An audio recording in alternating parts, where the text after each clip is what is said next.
तो हिला देला धरती हो जानी हम हॉस्पिटल में भर्ती मारेला चोट तो हिला देला धरती हो जानी हम हॉस्पिटल में भर्ती एक दिन सुतेला ना पासीनु रे धराई देला पियावा मोर खलासी हसरदी खसीनु रे धराई देला भतरा मोर खलासी हसरदी खसीनु रे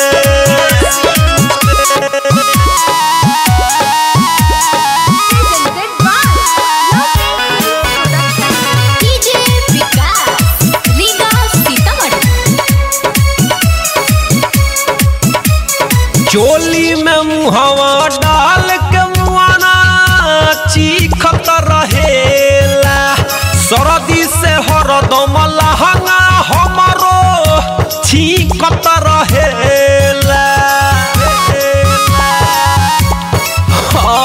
चोली में मुहवा डाल के मुआना चीखत रहेला सरदी से हरदम लहंगा हमारो चीखत रहेला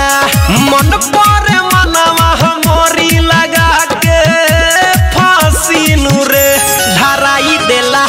पियावा मोर खलासी हसरदी खसीनु रे धराई देला भतरा मोर खलासी हसरदी खसीनु रे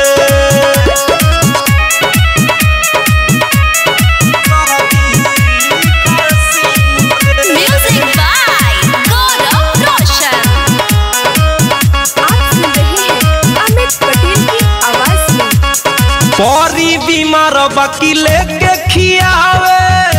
मुँह में दवाई रे अमित दीवा कर मुकेश के हिता कइले बहाई रे हाय हाय परी बीमार बाकी लेके खियावे मुँह में दवाई रे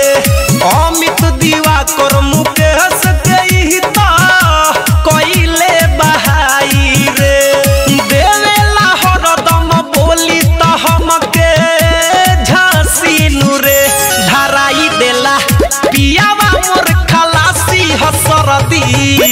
खसीनु रे धराई देला भतरा मोर खलासी हसरदी खसीनु रे मारेला चोट तो हिला देला धरती हो जानी हम हॉस्पिटल में भर्ती एक दिन सुते